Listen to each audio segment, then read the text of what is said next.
Dial 112 की कर्मचारियां लगातार तीसरे दिन पर विरोध प्रदर्शन में बैठी हुई हैं और अब यहां पर जो विपक्षी दल के नेता हैं, जो सियासतदां हैं, वो भी लगातार यहां पहुंच रहे हैं। सोशल मीडिया पर भी इनको सपोर्ट कर रहे हैं और ज़मीनी स्तर पर भी। अब तस्वीर आपको दिखा रहे हैं कि यहां पर समाजवादी पार्टी से जो है नेता सुनील सिंह साजन, पूजा शुक्ला, ये तमाम लोग मौजूद हैं। उसके अलावा अगर हम थोड़ा सा और आगे बढ़ें, तस्वीर आपको दिखाएं तो इधर कांग्रेस के तमाम जो है लीडर और प्रवक्ता जो है बैठे हुए हैं। तो ये लोग लगातार इनको जो है सपोर्ट कर रहे हैं। अखिलेश यादव लगातार ट्वीट कर रहे हैं, सोशल मीडिया पर इसको लेकर लिख रहे हैं। सुनील सिंह साजन हमारे साथ बात कर लेते हैं। तीसरा दिन है, खुले आसमान के नीचे ये तमाम महिलाएं जो कल तक दूसरों की समस्या का समाधान करती थी, आज ये खुद समस्या लेकर बैठी हुई है। कैसे देखते हैं इसको? यही सबसे बड़ा चिंता का विषय है कि सरकार की मंशा जाहिर होती है। सपा सरकार में डायल 100 की स्थापना माननीय अखिलेश यादव जी ने की कि उत्तर प्रदेश में सबको सुरक्षा मिल सके, खासतौर से बहन बेटियों को प्रदेश के किसी भी कोने में।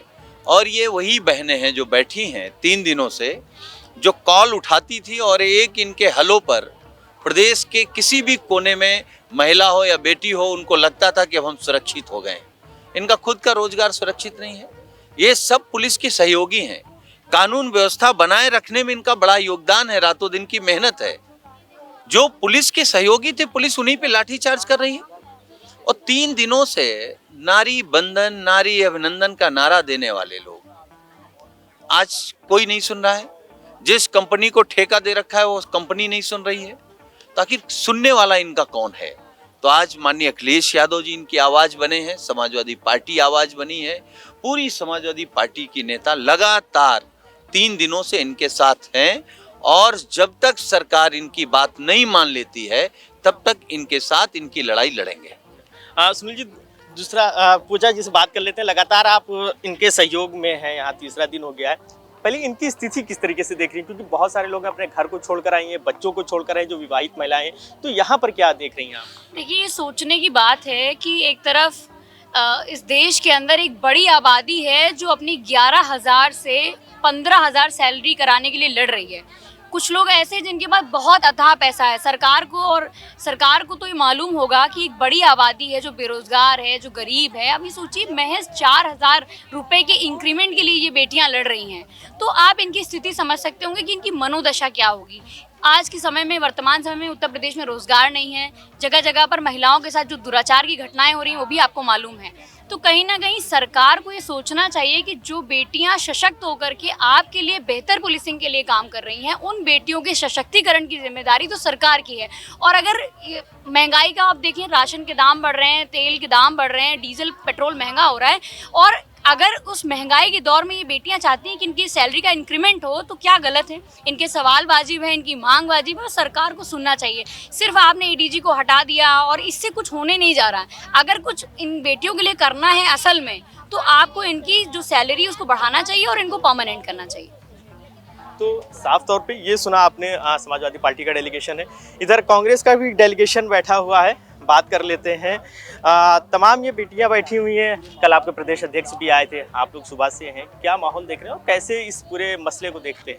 इस मसले को पूरा हम लोग ये देख रहे हैं कि उत्तर प्रदेश की सरकार जो बेटी पढ़ाओ और बेटी बचाओ और बेटी पढ़ाओ के नारे को वो देती है, उसके बाद भी 112 की जो डायल की ये लड़कियां अपनी मांगों को लेकर के, नियमितीकरण को लेकर के, अपनी कुछ इंक्रीमेंट को लेकर के मांगे रख रहे थे, उसको जिस प्रकार से अपनी बात रखने में, जाने में, अपनी बात कहने में, और जिस प्रकार खींचा खांची करके जो वीडियो देखा, जिस प्रकार से उनको खींच रहे हैं, जिस प्रकार से उनको प्रताड़ित कर रहे हैं, और उसके बाद उनकी बात को ना सुन करके और यहाँ पर ला करके यहाँ पे शौचालय में उनको अपने नित्यक्रिया करने में भी जाने में दिक्कत कर रहे हैं।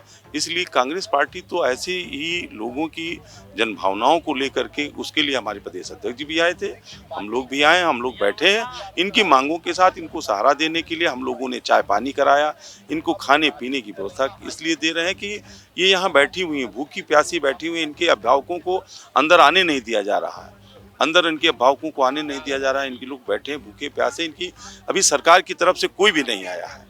इसलिए बड़ी हम लोग समस्या बैठे जी। कांग्रेस का जो महिलाएं भी यहाँ पर आई हुई हैं, इनके दर्द में शरीक होने, क्योंकि जाहिर सी बात है खुले आसमान के नीचे प्रोटेस्ट चल रहा है। किस तरीके से देखती हैं इस पूरे मामले को, क्योंकि 3 दिन ये महिलाएं बहुत सारी बच्चियों को छोड़ कर आई हैं, बहुत सारी खुद बच्चियां हैं इस माहौल में खुले आसमान के नीचे। भाव शून्य सरकार, जिसके पास भावना की कोई बात ही नहीं है। अगर उनके पास जरा सा भी भाव होता तो इन बच्चियों को इस तरह रात के अकेले में और इस तरह से लाके यहाँ गार्डन में ढकेला नहीं गया होता। तो जो गूंगी बहरी सरकार है, जिसको फर्क ही नहीं पड़ता है कि कौन कहाँ क्या कैसे कर रहा है, ऐसी सरकार से हमारा सिर्फ ये प्रश्न है कि आखिर कब सुनेंगे आप, कब आप सच में स्त्रियों के हक में, महिला के हक में बात करेंगे। आपने बड़ी बड़ी बातें सदन में की थी, सदन में उसके बाद आपने नए सदन में महिलाओं को जो दौड़ाया, जो आपने परेड कराई थी, वो भी हमने देखा था। आप सच बताइए कि जो महिलाओं का सच में अधिकार है, 33% आरक्षण आप देने की दिखावा तो आपने कर लिया, कब मिलेगा नहीं पता, लेकिन कम से कम इन बच्चियों के हक तो मिल जाते। तो आप मात्र बोल वचन करने वाले सरकार के लोग हैं, कम से कम कुछ तो कर दीजिए। इन बच्चियों की दीपावली को खराब मत करिएगा, इनकी आवाज़ सुनिए, और इनकी आवाज़ आपको सुननी ही पड़ेगी। जब तक आप इनकी बात नहीं सुनते हैं, हम इनके साथ खड़े रहेंगे। प्रियंका जी, लगातार आप लोग इनके सपोर्ट में हैं, और कल जिस तरीके से अभी महिलाओं ने बयान दिया कि पुलिस ने जो बर्बरता किया, अभद्रता किया, उसको कैसे देखते हैं ये? देखो, ये बच्चियां जो बैठी हैं ये 112 की एम्प्लॉय हैं। मैं कह रही हूँ संविदा की एम्प्लॉय हैं, पर ये दूसरों की समस्या का समाधान करती हैं। आज ये इनकी समस्या कौन सुनेगा?